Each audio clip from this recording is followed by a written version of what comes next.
Zone Australe, avec les peintures Movilac Réunion et Air Mauritius.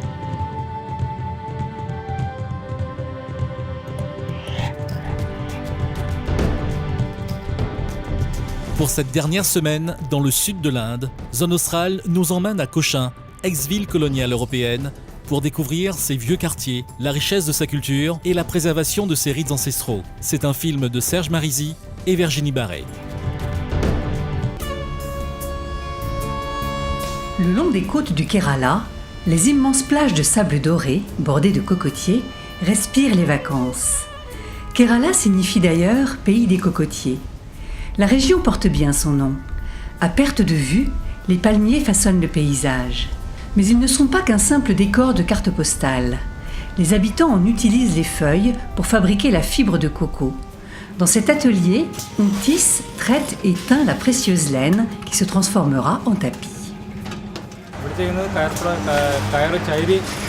Ici, c'est une coopérative. Plus de 500 personnes y travaillent. La fibre de coco fait vivre beaucoup de monde dans la région. On récupère les feuilles dans les villages alentours. On les transforme en laine et ensuite on exporte les tapis.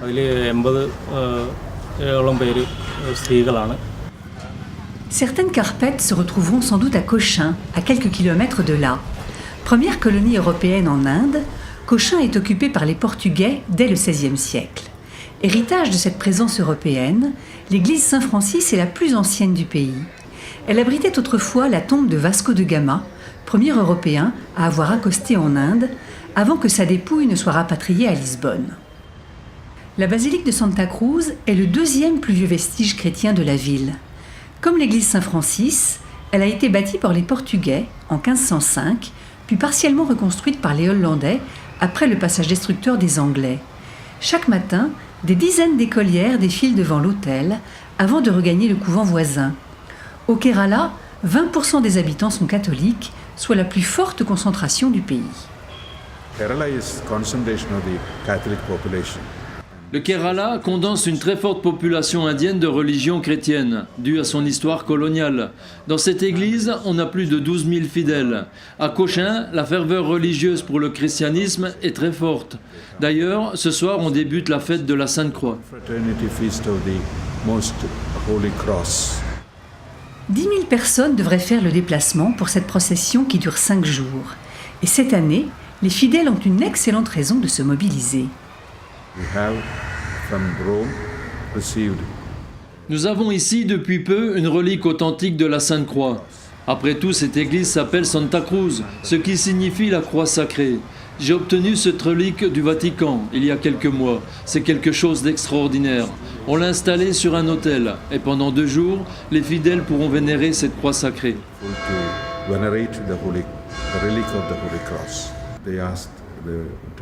Deux échardes provenant de la croix sur laquelle Jésus aurait été crucifié.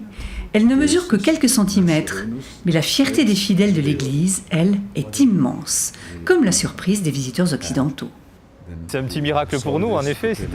On ne s'attend pas du tout à retrouver une relique aussi importante aux yeux du christianisme en Inde. Donc c'est un voyage qui est assez étonnant par ce biais-là. Et je pense qu'en effet, ça va devenir peut-être pas un chemin de pèlerinage, mais je crois que tout catholique aura envie de venir à Cochin, ne serait-ce que pour voir ça. L'influence des Européens a aussi laissé des traces dans l'architecture de la cité. La partie la plus ancienne, Fort Kochi, se compose de petites rues pavées que sillonnent tranquillement les touristes. Dans l'ancien quartier juif, l'étoile de David s'affiche encore sur certaines façades. Et la synagogue s'élève toujours au milieu de la place.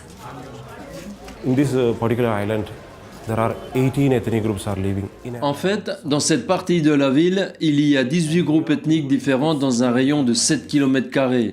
Et ces gens parlent dans 16 langues différentes. Dans la zone de Fort Kochi, la majorité des habitants sont des anglo-indiens catholiques. 4 km plus loin, on trouve la communauté musulmane et juive. Entre les deux vivent les hindous. On ne trouve cela qu'à Cochin. Cochin est aussi l'un des plus grands ports de la côte ouest. Son rôle économique n'est donc pas négligeable. Mais aux côtés des immenses porte-conteneurs et des bâtiments de l'armée, une curiosité touristique subsiste. Les filets de pêche chinois restent un spectacle surprenant pour les visiteurs. Cette technique traditionnelle est aussi très physique. Les pêcheurs remontent leurs filets grâce à un système de poulies reliés à de gros blocs de roches. Il faut être à 5 personnes sur une plateforme pour effectuer la pêche. C'est une pratique ancestrale, propre à cette région. La meilleure période, c'est en juin et juillet, durant la période des pluies, la mousson. Là, on pêche environ 100 caisses par jour, de poissons, mais également beaucoup de crevettes.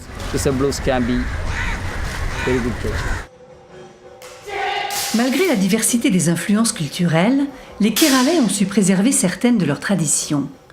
Le kalari est un art martial religieux typique des environs. Les postures des combattants s'inspirent des mouvements des animaux.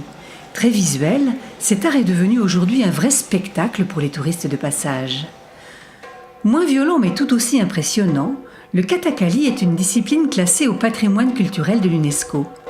Les acteurs mettent plus d'1 heure à s'habiller et se maquiller, car toute l'émotion de cette danse passe par l'expression du visage.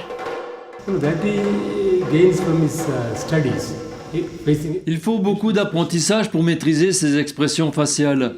Il existe des écoles pour apprendre. Ça nécessite au moins 8 années de travail. Mais même après ces 8 années, on n'obtient pas encore un acteur parfait.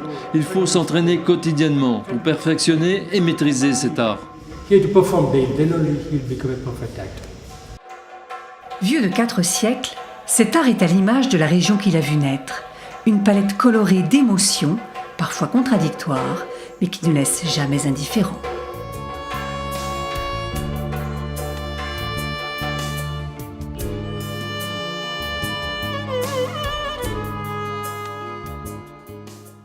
La semaine prochaine, Zone Australe nous emmène dans le canal du Mozambique, sur l'île d'Europa, pour suivre les recherches scientifiques de l'Ifremer et de Kelonia sur les tortues marines.